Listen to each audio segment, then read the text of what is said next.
নবীজি পরীক্ষায় তো আপনি পাস, এবার পুরস্কারের জন্য তৈরি থাকেন। আল্লাহু আকবার জোরে কোন। কি পুরস্কার? বলে আল্লাহ তাআলা এটার পুরস্কার স্বরূপ আল্লাহর বাড়িতে বেড়াইতে আপনাকে দাওয়াত দিবেন। সুবহানাল্লাহ কইবেন না? এই যে শাবান মাস চলতেছে, তার আগের মাস রজব মাসে আল্লাহর রাসূলকে আল্লাহর বাড়িতে বেড়াইতে নাই বাজান। দোস্ত, এই লোকটা এত মার খাইলেন, ওই সময় জিবরাইল আমিন ডেকে বলছিলেন, নবীজি, নবী, তায়েফের পাহাড়ের ফেরেশতারা আপনার সামনে উপস্থিত, আপনি যদি বলেন তায়েফের পাহাড়গুলো এই বেঈমানদের উপর চাপিয়ে দেওয়া হবে, একটাকেও জীবিত রাখা হবে না, নবীজি আপনি একবার শুধু বলেন। নবীজি বলছেন, না না রে জিবরাইল, তুমি একটা মানুষকেও মারতে অনুমতি দিও না। কেন নবীজি?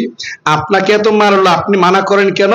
বলে দেখো, ওরা হয়তো বুঝে না, কিন্তু ওদের যে ভবিষ্যৎ প্রজন্ম আছে তারা হয়তো আমার দ্বীনের দাওয়াতের কাজ করবে। সুবহানাল্লাহ।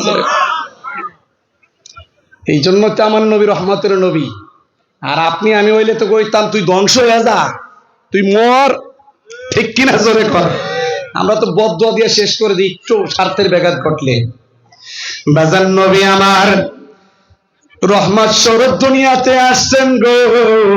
কেমন রহমত স্বরূপ বাবা! নবীজি যখন দুনিয়া থেকে বিদায় নেবেন, তার আগ মুহূর্তে সাহাবাই কেরামদেরকে ডেকে বলেন, সাহাবাই কেরাম তোমরা ভালো করে শোনো, কিয়ামতের কঠিন ময়দান যখন কায়েম হয়ে যাবে, ওই সময় আমার এক শ্রেণীর উম্মতদেরকে আটক করা হবে। সময় শেষ, সময় শেষ। হ্যাঁ, কতক্ষণ আর? আল্লাহ। নবী আমার ডেকে বলেন, সাহাবায়ে কেরাম শোনো, কিয়ামতের দিন যখন আমার উম্মতদেরকে আটক করা হবে, ওই সময় কোন কোন উম্মত ডেকে বলবে, চলো আমরা বাবা আদমের কাছে যাই। বাবা আদমের কাছে যাওয়ার পরে বলবি, ইয়া নাফসি ইয়া নাফসি, চলো আমরা নূহ নবীর কাছে যাই। বলবি, ইয়া নাফসি ইয়া নাফসি, চলো আমরা মুসা নবীর কাছে যাই। বলবি, ইয়া নাফসি ইয়া নাফসি, চলো ঈসা নবীর কাছে যাই। ঈসা নবী ডেকে বলবেন, ইয়া নাফসি ইয়া নাফসি, আমার কাছে এসে কোনো লাভ নাই। ওই যে আরশে আজিমের নিচে দেখো একটা লোক সিজদায় পড়ে কাঁদতেছে, তার নাম হলো মুহাম্মাদুর রাসূলুল্লাহ। তার কাছে যাও, তার কাছে গিয়ে সুপারিশ কামনা করো। বাজার নবীজির কাছে যখন যাবে, নবীজি তখন আল্লাহ তাআলার কাছে ডেকে বলবেন, মালিক, ও মালিক, তুমি দয়া করে আমার উম্মতদেরকে মাফ করে দাও। একবার পশ্চিম দিকে যাবে, একবার পূর্ব দিকে যাবে, একবার উত্তর দিকে যাবে, একবার দক্ষিণ দিকে যাবে। সিজদায় পড়ে নবী আমার কানবে। নবীজিকে আল্লাহ তাআলা ডেকে বলবেন, নবীজি তাড়াতাড়ি মাথাটা উঠান। নবীজি, নবী আমার ডেকে বলবেন, আমার উম্মতদেরকে মাফ না করলে আমি মাথা উঠাবো না। আল্লাহু আকবার জোরে বলো। আমি মাথা উঠাবো না। নবীজি মাথা ওঠান, এই যে একটা পেয়ালা দিলাম, পানি নেন। পানি দিয়ে কি হবে? বলে 70,000 ফেরেশতারা জাহান্নামকে শিকল দিয়ে বেঁধে রেখেছে। 70,000 ফেরেশতারা আটকে রাখতে পারতেছে না। আপনি এই পানিটা একটু ছিটিয়ে দেন, জাহান্নাম দূরে চলে যাবে। সুবহানাল্লাহ জোরে বল। যখন নবীজি ওই পেয়ালা থেকে একটু পানি নিয়ে বাবা ওই জাহান্নামের দিকে নিক্ষেপ করে দিবে, জাহান্নাম পিছনের দিকে দৌড় মারবে। তখন নবীজি সিজদায় পড়ে বলবেন, আল্লাহ এটা কোন পানি? এটা কেমন কুদরতের পানি? 70,000 ফেরেশতারা 70,000 শিকল দিয়ে বেঁধে রাখতে পারে না যে জাহান্নামকে, সেই জাহান্নামকে একটু পানি দেওয়ার পর পিছনে চলে যাচ্ছে। আল্লাহ তাআলা ডেকে বলবেন, হাবিব, এটা কোনো কুদরতি পানি নয়, এটা হইল আপনার গুনাহগার উম্মতের চোখের পানি। বাবা কিয়ামতের দিনও নবী আমাকে বলবে না, আপনাকে বলবে না। আজকে ওই নবীকে যদি আমার সামনে কেউ বকা দেয়, তাহলে বলেন ওকে জুতা দিয়ে না পিটায় খানা খাওয়া যায় নাকি? কথা বলেন, আরো জোরে বলেন। বর্তমান জামানায় এই যে গত কয়েকদিন আগে রাখাল রাহা আমার নবীকে নিয়ে ব্যঙ্গ করেছে। নাউজুবিল্লাহ জোরে কোন, আরো জোরে বলেন নাউজুবিল্লাহ। পর্যায়ক্রমে দেখা যায় কিছু লোক ঘাপটি মেরে বিভিন্ন জায়গায় পালায়ন অবস্থায় আছে। বাংলাদেশে অস্থিতিশীল অবস্থা তৈরি করার জন্য, পরিস্থিতি খারাপ করার জন্য বিভিন্ন গুটি চালতেছে, ঠিক কিনা জোরে কয়, আরো জোরে বল ঠিক কিনা। কোনো কিছুর নিরাপত্তা নাই, কোনো কিছুর নিরাপত্তা নাই। এইদিকে অস্থিতিশীল একটা পরিস্থিতি কায়েম করে দূরে থেকে ফেসবুকে হাসে, ফেসবুকে স্ট্যাটাস দিয়ে আর হাসে, দেখো আমরা আসলাম কত ভালো আসলাম, দেখো এখন দেশের কি অবস্থা, ঠিক কিনা জোরে কর, আরো জোরে বল ঠিক কিনা। ভাইয়ার আমার, যে যেই দল করেন কোনো সমস্যা নাই, তবে আমার নবীর ইজ্জত আমার ইজ্জতের চাইতে বেশি, ঠিক কিনা জোরে কর। আমাকে বকা দেন কোনো সমস্যা নেই, আমার বাবাকে বকা দেন কোনো সমস্যা নেই, আমার মাকে বকা দেন কোনো সমস্যা নেই, আমার ছেলে মেয়েকে বকা দেন কোনো সমস্যা নেই, কিন্তু আমার নবীজিকে বকা দিবে কোন মুসলমান কখনো সহ্য করতে পারবে না, ঠিক কিনা জোরে বলেন। যারাই নবীজিকে নিয়ে ব্যঙ্গ করবে তাদের প্রকাশ্যে শাস্তি দিতে হবে, ঠিক কিনা জোরে কন। কারণটা কি, এই লোকটা এত কষ্ট করলেন আমাদের জন্য, আর এই লোকটাকে আমাদের চোখের সামনে বকা দিবে, এটা মুসলমান কখনো মেনে নিতে পারে না, ঠিক কিনা জোরে কন। নবীজিকে ভালোবাসতেন সাহাবাই কেরাম, কেমন ভালোবাসতেন, আহারে নিজের জীবনের চাইতে বেশি ভালোবাসতেন, কেমন ভালোবাসতেন। আল্লাহর নবীর প্রিয় সাহাবী সাদ সালামি, কালো মানুষ, এমন কালোর কালো, বলে জিন কালো, আল কাতরা তো মোটামুটি একটু জিলিক মারে রোদ্রের আলো পাইলে, কিন্তু সাদ সালামির চেহারা থেকে জিলিকও মারে না, এত কালো। সাদ সালামি একদিন একটা গাছের নিচে বৈশা রয়েছে, বৈশা বৈশা কি যেন টেনশন করতেছে, হঠাৎ করে নবীজি পিছন দিক দিয়ে এসে এভাবে চোখ ধরছে। এখন নবী আমার কণ্ঠটা চিকন করে বলতেছে, বলো তো আমি কে, সুবহানাল্লাহ জোরে কর। নবীজি সাহাবায়ে কেরামের সাথে মাঝে মাঝে মজাক করতেন বাবা, অনেকে তো স্ত্রীর সাথেও মজাক করতে চায় না, স্ত্রী যদি একটু দুষ্টামি করে এর রাগ হয়ে যায়, আছে না নাই জোরে বলেন। এই কি বলে বুতুম পেশার মতো মুখ করে খায়, এটা ইসলামে নাই। হাসি খুশি থাকবেন, মজার সময় মজা করবেন, কান্নার সময় কান্না করবেন, ঠিক কিনা জোরে কান। নবীজি যখন এভাবে চোখ ধরছেন, এবার সাদ সালামি কয়, ভাই আমার মন মেজাজ খারাপ, আমার চোখ ছাড়ো। নবীজি তাও ছাড়ে না। দেখবেন যখন মন মেজাজ খারাপ থাকে তখন কেউ দুষ্টামি করলে মেজাজ আরো গরম হয়ে যায়, ঠিক কিনা জোরে কয় আমার মন খারাপ ছাড়ো, তাও ছাড়ে না। আবার বলতেছে ছাড়ো, তাও ছাড়ে না। এবার কয় ছাড়বা নাকি নবীজির কাছে বিচার দিব। কারে বলে, বলে কারে, নবীজিরই বলতেছে। নবীজি তাও চোখ ছাড়ে না। এবার হাত ধইরা যখন ঝাড়া দিবে, হাত যখন ধরছে বাবা দেখে হাত দুইটা তুলার মতো নরম, সুবহানাল্লাহ কালকে কইেন। হাত ধরে তো বুঝা ফেলাইছে এটা তো আমার নবীর হাত ছাড়া অন্য কার হাত না রে। নবীজি আপনি আমার চোখ ধরছেন, তুমি এনে বই রেছো কেমনে, মন খারাপ কে? কয় হুজুর মন তো খারাপ হইবই, আমার সমবয়সী যারা আছে সবাই বিয়া শাদী কইরা লাইলো, আমি এখন বিয়া করা পারলাম না, আমি এখনো বিয়া শাদী করতে পারলাম না। নবীজি এই জন্য আমার মনটা খারাপ। তো এই জন্য তোমার মন খারাপ? হ্যাঁ। তাহলে বিয়া করে ভালাও। হুজুর আমার যে ডিসপ্লের অবস্থা, এই ডিসপ্লে দেখে কেউ বিয়া দিব? একটাও তো একটা মানুষ তো মাইয়া বিয়া দিব না, কোনো মাইয়াও তো আইব না। নবী আমার ডেকে বলেন বিয়ে করবি? কয় হ করুন। করবি বিয়া? কয় হ্যাঁ। পছন্দ আছে? কয় না। একটু পরে কয় হ আছে। চিন্তা করতেছেন নবীজি যেহেতু বলতেছে পছন্দ আসেনি, তার মানে আমি যার কথা বলবো তাকে এনে দিবে, সুবহানাল্লাহ জোরে কর। এখন আমাদের দেশের সরকার যদি বলে এবার তুই বিয়া করবি, তুই কারে বিয়া করবার চাস? আপনি তো করবেন সবচাইতে সুন্দরী ভালো ফ্যামিলি যেটা সেটা, ঠিক কিনা জোরে কর। চিন্তা করবেন বর্তমানে আমার যে সরকার আছে উনি যদি বলে তাহলে এমন কোন পরিবার নাই যে মানা করবে। এর একটা এক্সাম্পল দিলাম। এবার নবীজি বলতেছেন কে পছন্দের?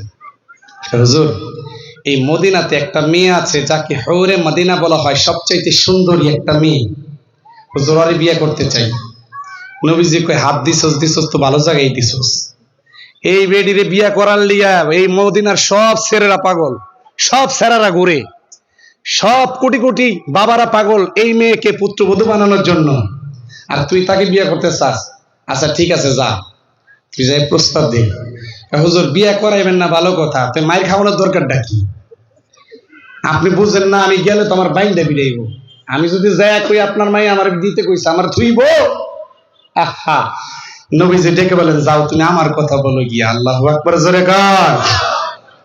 এবার সাদ সালামি বাড়ির সামনে এক কদম সামনে দেয়, দুই কদম পিছে আসে, এক কদম সামনে দেয়, আবার দৌড় দেয়। চাচা আসসালামু আলাইকুম। ওয়ালাইকুম আসসালাম। কে? কয় চাচা আমি সাদ সালামি। কেন আসছো? কয় চাচা একটা প্রস্তাব নিয়ে আসছি। কয় কি? চাচা আপনার মাইয়াটার আমার কাছে নবীজি বিয়া দিতে কইছে। এই কথা কয়ে উঠতে উঠে দিছে দৌড়। কয় তুই দৌড় দিলে কে দিকায়? কত বড় সাহস, তুই আমার মাইয়া বিয়া করতে চাস? কাল্লার করে কাল্লা তুই দিকায়। রাগে ফায়ার হয়ে গেছে, ঘরে গেছে। বলে এবার মাইয়া ডেকে বলে, বাবা আপনি গেলেন স্বাভাবিকভাবে বাইরে, এখন ঘরে এত রাগ হয়ে আইলেন যে? কয় তোর হোনার দরকার নাই, তুই হলে তুইও রাগ হয়ে যাবি। কয় আপনি না বললে কি হবে, আমি তো শুনছি। কি শুনছস? বাবা ওই ছেলেটা যে বিয়ে করতে চাইলো আমাকে, আপনি বলেন ওই ছেলেটা কি নিজের তরফ থেকে প্রস্তাব দিয়েছে নাকি নবীজির তরফ থেকে? বলে নবীজির তরফ থেকে। বলে বাবা আমার নবীজির তরফ থেকে যদি প্রস্তাব দেওয়া হয়, তার মানে আমার নবীজি এই ছেলেটাকে আমার জন্য পাত্র হিসেবে পছন্দ করেছে। আরে জোরে জোরে জোরে জোরে জোরে। বাবা গো আমি রাজি হয়ে গেলাম, আমার নবী আমার জন্য যেই পাত্র দেখেছে সেই পাত্র আমার পছন্দ। তুই পছন্দ করলে আমার তো কিছু করার নাই, আমিও রাজি হয়ে গেলাম। সুবহানাল্লাহ কর। এই সাহাব এদিকে আয়। কয় না কাকা ওইতেই কন, গেলে আবার মাইন্দা বুন্দা পিটাইতে পারেন। কয় না তুই এদিকে আয়। কয় না ওইতেই কন। কয় যা নবীজরে যায় কগ, আমিও রাজি আছি, আমার মেয়েও রাজি আছি। সুবহানাল্লাহ জোরে কর। বাবা সাদ সালামি একটা দৌড় দিয়া নবীজির কাছে চলে গিয়েছেন। নবীজিকে ডেকে বলেন, নবীজি কাম তো হয়ে গেছে। কয় কি কাম? কয় মেয়েও রাজি, মেয়ের বাবাও রাজি। বলে তাহলে ঠিক আছে বিয়ে করো। বলে হুজুর বিয়ে করব কেমনে, কি করবে? এগুলো তো সব আপনারই করে দিতে হবে। বলে মহারণার টাকা জোগাইছো নি? কয় না হুজুর মহারণার তো 1 টাকাও নাই, এন্টি পকেটই নাই। টাপাম কই? কয় তাহলে বিয়া করবি, বউ রাখবি কই? কয় বিয়া আপনি করাইবেন, থাকার জায়গাও আপনি দিবেন। আল্লাহু আকবার জোরে কর। কয় হুজুর বিয়া আপনি করাইবেন, টাকা লাগলো আপনি দিবেন। নবীজি ডেকে বলেন ঠিক আছে, আমার 2 জামাই আলী এবং উসমানের কাছে যাও, 2 জনের কাছে গিয়া 400 দিরহাম নিয়ে আসো। বাবা লম্বা ঘটনা সংক্ষিপ্তে বলি, সাদ সালামি কেমন আশিকে রাসূল ছিলেন, মুহাব্বত করতেন কেমন পরিমাণ। বাজান যখন নাকি হযরত আলীর কাছ থেকে এবং উসমানের কাছ থেকে 400 দিরহাম নিয়ে আসতেন, নবী আমার ডেকে বলেন, সাদ এই 400 দিরহামের মধ্যে 200 দিরহাম রেখে দাও। বলে এই 200 দিরহাম দিয়া তুমি মহারণা দিবা, আর 200 দিরহাম দিয়া তুমি বিয়ের বাজার করবা, মার্কেট করবা, বোর লিগা অলংকার কিনবা, জামা কাপড় কিনবা, নিজে জামা কাপড় কিনবা। সাদ সালামি এবার 200 দিরহাম নিয়ে বাজান মদিনার বাজারে যখন চলে গিয়েছে, হঠাৎ করে কে যেন বলতেছে, তোমরা মদিনার বাজারে ঘোরাফেরা করতেছো, আর ওইদিকে আমার নবী যুদ্ধের জন্য সবাইকে ডাকছে। সাদ সালামি বিয়ের বাজার এবার সব ফেরত দিয়ে দিছে। ফেরত দিয়ে বলতেছে, দোকানদার ভাই, ও দোকানদার ভাই। কয় কি? কয় আমার এই বাজারগুলো রাইখা দেন, এটার বিনিময়ে একটা তরবারি দেন, একটা ঢাল দেন, একটা ঘোড়া দেন, আর একটা কালো কাপড় দেন। বাজান কালো একটা কাপড় দিয়া সাদ সালামি নিজের চেহারাটাকে ঢাকছে। ঢেকে যখন ঘোড়া নিয়া যুদ্ধের ময়দানে চলে গিয়েছে, তুমুল বেগে যুদ্ধ করতেছে, বেঈমানদেরকে কচুকাটা করতেছে। সাহাবায়ে কেরাম তাকিয়ে আছে, এই লোকটা কোথায় থেকে আসলো, কেনই বা আসলো, কি তার পরিচয়? সে তো দেখি আমাদের মুসলমানদের পক্ষে যুদ্ধ করতেছে। নবী আমার দেখে বলেন, সাহাবায়ে কেরাম ওই লোকটা যেই হোক না কেন তাকে যুদ্ধ করতে দাও। নবী আমার এক নজরে তাকায় রইছে, কে এই লোকটা, কে এই লোকটা আমাদের পক্ষে যুদ্ধ করতেছে।